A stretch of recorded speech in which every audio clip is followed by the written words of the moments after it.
this Yoga for Beginners class brought to you by Gallagher for Mental Health Awareness Week. This session will focus on creating space in the hips. Tight hips here in Western culture are a huge problem. Most people have some degree of tightness in the hips because of desk culture, driving everywhere, there's not enough squatting and moving in a way that helps to create freedom in the hip joints. So I have several postures for you today that will help to start working out some of the tightness, the tension, and create a little bit more ease and space for yourself in the hips. We will need at least 2 books. If you're quite tight in the hips, you might need a few more, so have a couple more on hand. Ideally, we would need to have them all roughly the same size, or at least to be able to make 2 piles that are roughly the same size. And if your knees are uncomfortable on the ground, then you might need to use a blanket or a towel as well.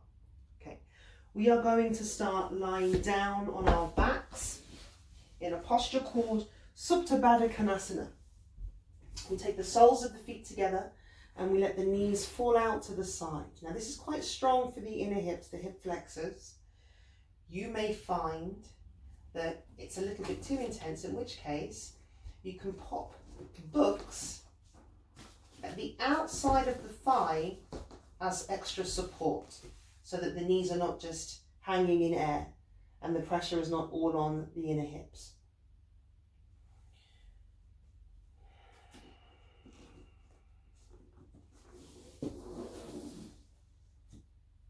Then we bring the backs of the hands to the ground, let the palms face up towards the sky, and focus on releasing the outer thighs towards the ground. It might take a little bit of concentration to consciously override the tension.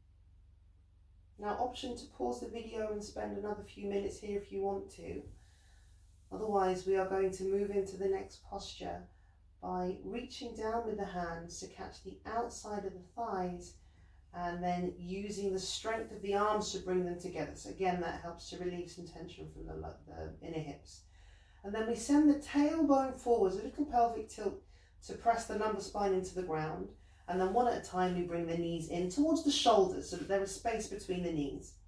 Then we take the feet up towards the skies and catch hold of the ankles, the outer ankles. The soles of the feet are shining towards the ceiling. The knees, if you can see, are towards the outside of the elbows. Now this is the most spacious version of the posture, which is called Ananda Balasana or Happy Baby Pose. If you think that you might be able to move a little bit tighter, you could reach up and with the first fingers on your hands, your peace fingers, catch hold of the big toes.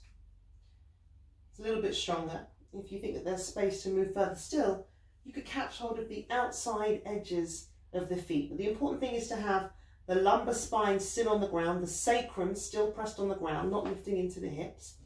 The feet roughly on top of the shoulders, and the knees are on the outside of the elbows and triceps. And you could stay here, or you could very gently rock side to side. Often a little bit of motion helps us work more deeply into an opening. But can you challenge yourself to move slowly with care and control rather than rocking with speed and momentum? There we go. And then we're going to bring the soles of the feet together. And the heels are moving towards the groins. And we use the elbows to press the inner thighs a little bit further away. And you'll feel an opening at the inner hips and the very upper part of the inner thighs. Excellent.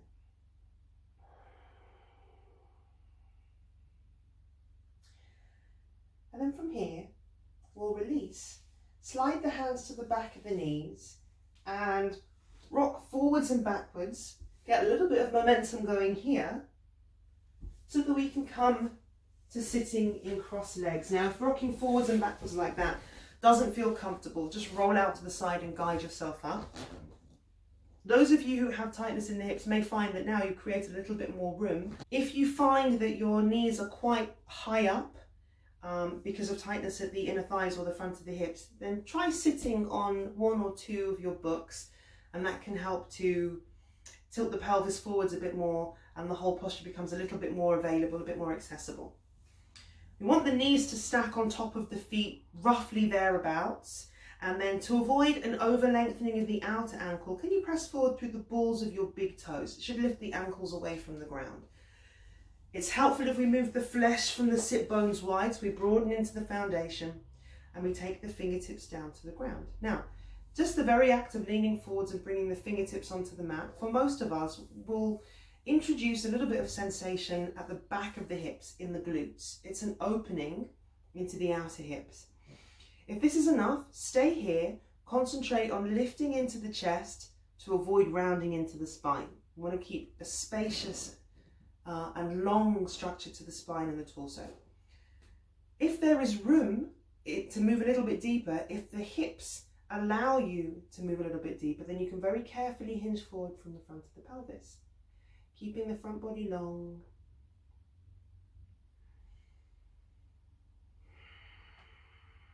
And the deeper you move into your forward fold, the stronger the opening at the outer hips. But there is no right or wrong for how deep we should be moving into this. Only the body can tell us. So listen to what feels comfortable versus challenging for you and find the right depth. The right depth for your body. Right, we're going to inhale, lift back up, and very carefully change the cross of the legs. So the other shin will be in front now, a little bit tighter because it is the awkward crossing of your legs now. We take the fingertips to the ground in front of you. Pause, check in with the body, make sure this feels available, and with an inhale, lift up into the chest. Exhaling very carefully, beginning to ease forward if your body approves, if that's what feels okay to you. Now, for some of us, if there is a knee issue that prevents you from crossing your legs, you might just come to lying down on your back, bringing one ankle to the knee, and then catching the opposite thigh or shin. Now, when you have finished with crossed legs,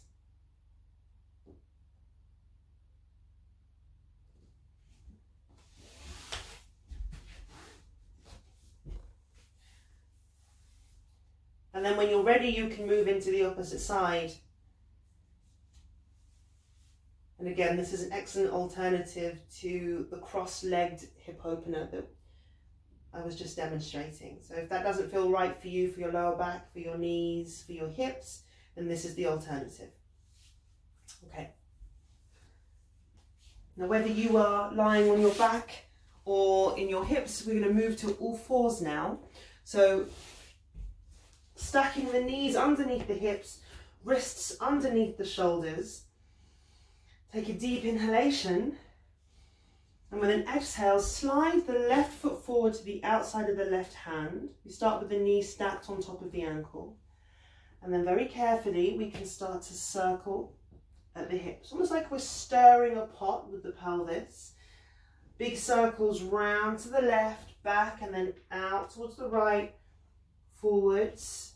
And then let's change direction, so we're easing forwards, wide, back, wide in the opposite direction, and then forwards again.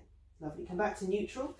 Bring your left knee back down to the ground, and we'll switch over. Take the right foot forwards and sink deep into your lunge. Send the hips wide and out to the side. Round to the left hand side, forwards. Round to the right hand side, backwards. And then move in the opposite direction.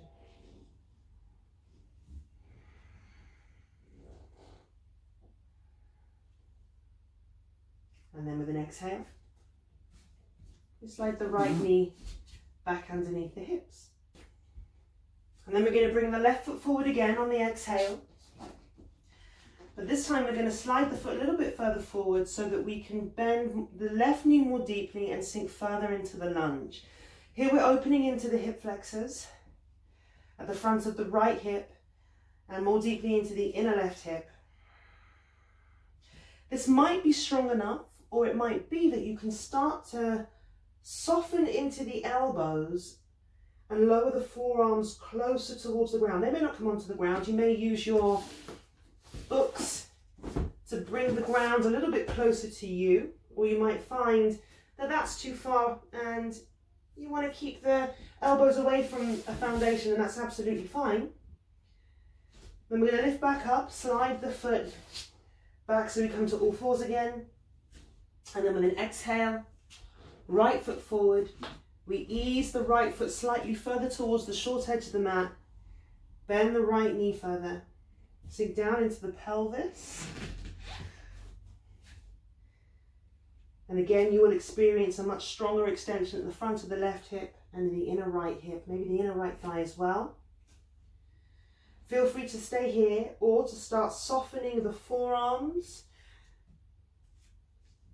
It might be that you bring your elbows down towards the ground. Or it might be that the elbows just bend a little bit towards a deeper inner hip stretch. Inhale, come back up to center and slide the right knee back. Back to all. I'm going to face you for this so that you can see the front of my posture. We'll take the knees to the left. Sit down to the right hand side of the heels and slide your right shin forwards in front of you. The right shin is in front of you. It will square with your short edge of your mat. The left shin will line up with the long edge of your mat. And we're going to take the right hand to the ground behind you with the fingertips pointing back. It's just behind the right hip. The right shoulder is externally rotated, so we feel a little bit of space at the right side of the chest. As you breathe in, take the left arm up towards the sky, lift the heart in that direction. One option is to stay here, or press down with the right hand to ease the pelvis forwards and up. And this will give you a very deep stretch across the left quads, into the left hip flexors and the inner right thigh and hip. And then with an exhale, bring the hips back down. Change the cross of the legs now, so you have the left shin in front of you, right shin to the side. Now it will be the left hand behind you. Fingertips point back. Inhale, right arm lifts. Option one, stay here. By the way, if your wrists are uncomfortable, make a fist so that your wrist joint is neutral. Option two is press the pelvis forwards and up. The further forward you press the pelvis, the stronger the opening across the right thigh and hip flexor. Excellent. Exhale, bring the hips back down to the ground. And then we're going to cross the legs again, back to the beginning of Sukhasana. If this isn't comfortable, feel free to extend the legs forwards in front of you, and you can put a blanket underneath the knees to make this feel more easeful at the back and the thighs.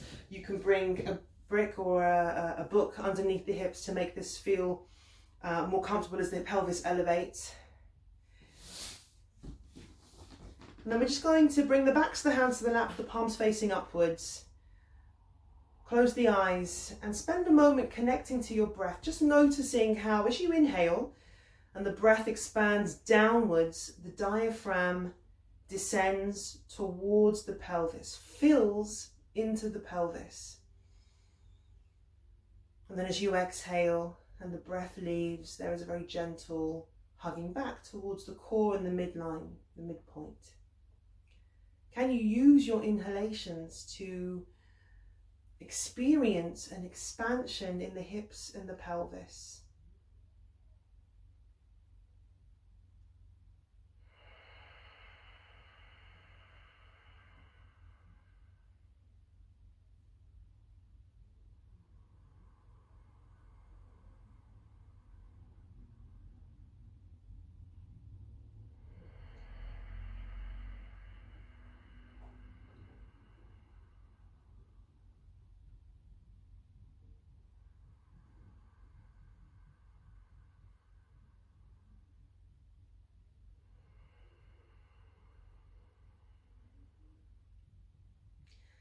Feel free to pause the video here, spend as long as you would like, experiencing the breath expanding down into the hips and how your body responds to that, how your body accommodates that. If you are ready to release now, then just allow the eyes to flutter open and bring the hands together in prayer at the heart in gratitude, and we will close the practice here. Thank you.